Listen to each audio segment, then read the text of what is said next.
Welcome back to Mo channel. I'll show you how to put the screws. This is the screw right here.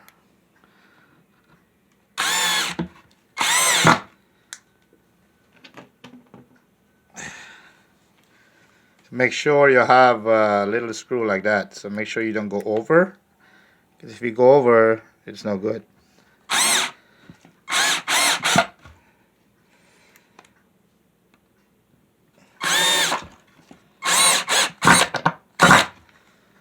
Okay, so now you turn it over.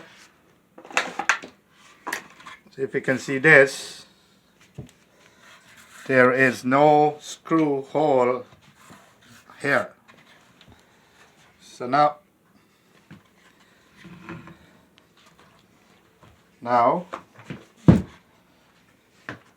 that's the cross right there.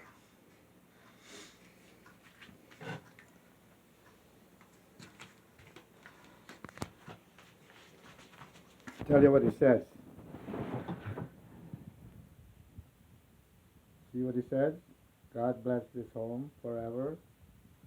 Jesus died for our sin.